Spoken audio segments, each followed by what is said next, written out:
well. In terms of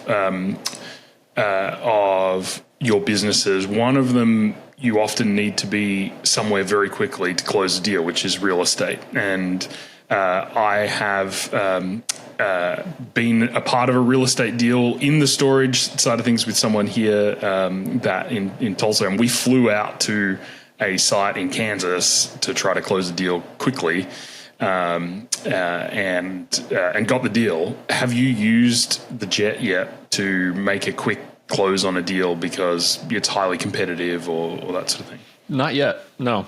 And I actually don't even mess with billing my individual entities for jet time. Yeah. I don't think that's fair to my investors. If I want the convenience of getting somewhere faster, my investors shouldn't have to pay $9,000 extra for a deal for me to do that. So I kind of have a holding company, my media company, that I run all my business trips through, also run my personal trips, and I pay personally for those, just because it's not like I'm very high audit risk, and it's not worth the risk to try to deduct my Colorado summer trip with my family, to my entity. So totally. I'm pretty careful about it, but also I've had the plane for a year and 3 months, and we've closed on one deal, and it was about an hour and a half drive away. So I drove. I haven't yet used it to close a quick deal.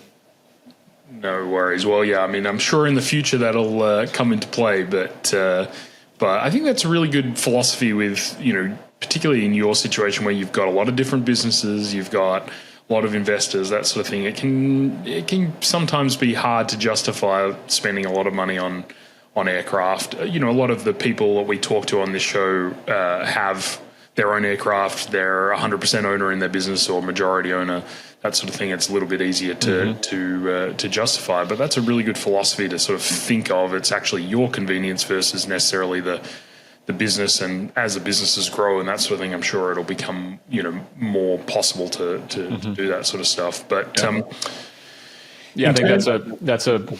If I were an investor, like this is a touchy subject that's kind of important. So we might as well talk about it. If I were an investor, and we were buying a $1 or $2 million deal, and my GP, my general partner who was putting the deal together, flew private to see that deal.